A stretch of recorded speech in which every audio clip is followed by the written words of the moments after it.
ये तुम मानते हो, मैं नहीं। तुम्हें ये जानकर आश्चर्य होगा कि मैं एक दिन हुमा की खोज में अवश्य निकलूंगा। मुझे लगता है मेरा भाग्य उदय होने वाला है, सेरेगोन ने कहा। तुम्हारे से पहले यदि अनजाने में किसी एरी ने उसे पकड़कर मार दिया तो फिर तुम्हारा प्रयोजन सफल कैसे होगा?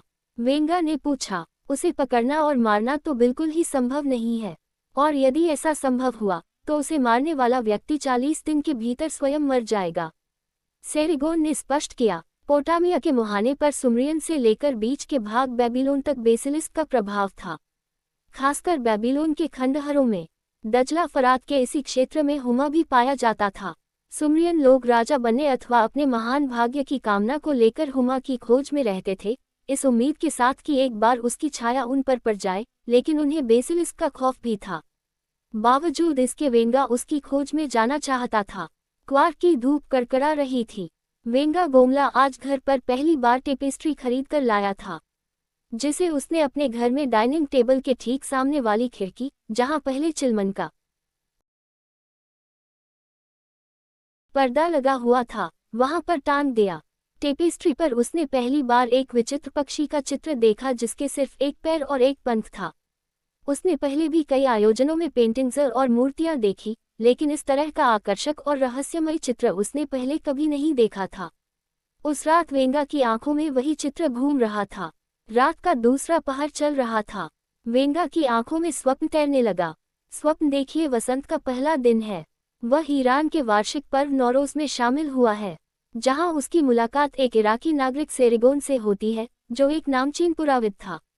वह उसे सुमरियन युग में एक व्यक्ति के हुमा के प्रभाव से वहां का राजा बनने की दंत कथा सुनाता है। वेंगा उससे पूछता है, कौन है हुमा? उसके प्रभाव से व्यक्ति राजा कैसे बन जाता है? ऐसा क्या है उसमें? सेरेगोन उसे बताता है, हुमा अदृश्य रूप से धरती से ऊपर उड़ने वाला एक ऐसा पक्षी है जो कभी जमीन पर नहीं उतरता, और यदि किसी के सिर पर बैठ जाए या उसके सिर के ऊपर से होकर निकल जाए तो उसे राजा बना देता है। यानी वह महान भाग्य लाने वाला पक्षी है। क्या तुम ऐसा मानते हो? और ये संभव है? वेंगा ने पूछा। मिथलोक में इस तरह की किंवदंतियां प्रचलित हैं, और यह भी कि वह कुछ 100 साल में स्वयं को आग में जला लेता है और फिर उसी राख से पुनः उठ खड़ा होता है, सेरेगोन ने जवाब दिया। वेंगा को आश्चर्य होता है। वह कहता है, मुझे लगता है कि एक तरह से वह कल्पना का प्राणी है। और फिर सुमरियन युग बीते कितना समय हो गया। अब इस युग में कहाँ हुमा और कहाँ उसका प्रभाव? ये तुम मानते हो, मैं नहीं। तुम्हें ये जानकर आश्चर्य होगा कि मैं एक दिन हुमा की खोज में अवश्य निकलूंगा। मुझे लगता है मेरा भाग्य उदय होने वाला है, सेरेगोन ने कहा। तुम्हारे से पहले यदि अनजाने में किसी शिकारी ने उसे पकड़कर मार दिया तो फिर तुम्हारा प्रयोजन सफल कैसे होगा? वेंगा ने पूछा। उसे पकड़ना और मारना तो बिल्कुल ही संभव नहीं है, और यदि ऐसा संभव हुआ तो उसे मारने वाला व्यक्ति 40 दिन के भीतर स्वयं मर जाएगा, सेरेगोन ने स्पष्ट किया। फिर तुम उसकी खोज क्यों नहीं करते? यहाँ क्या कर रहे हो? वेंगा ने बात आगे बढ़ाई। मैं खुदाई से प्राप्त होने वाले एक शिलालेख का इंतजार कर रहा हूँ। उसी से मुझे शक्तिशाली यूनिकॉर्न की प्राप्ति होगी। हुमा की खोज के समय उस क्षेत्र में यूनिकॉर्न बेसिलिस्क से लड़ने में मेरी मदद करेगा। अभी तुम हुमा की बात कर रहे थे, फिर ये बेसिलिस्क कौन है? सेरेगोन की बात सुनकर वेंगा को आश्चर्य हुआ।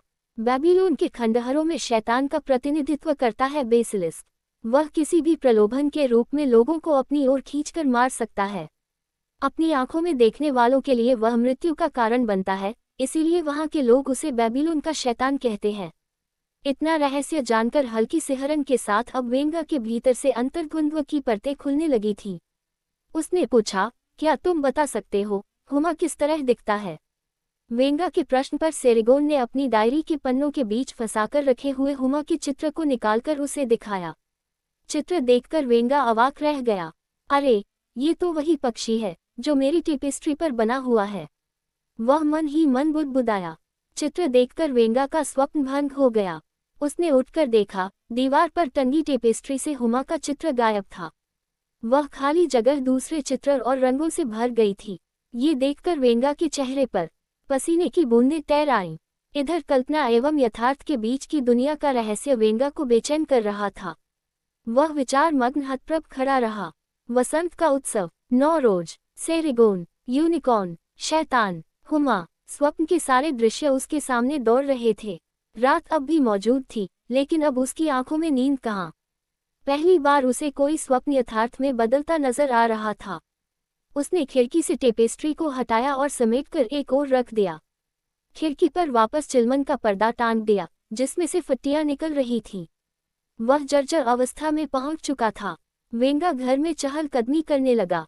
बेसिलिस्क का खौफ भी उसके इर्द गिर्द मंडरा रहा था।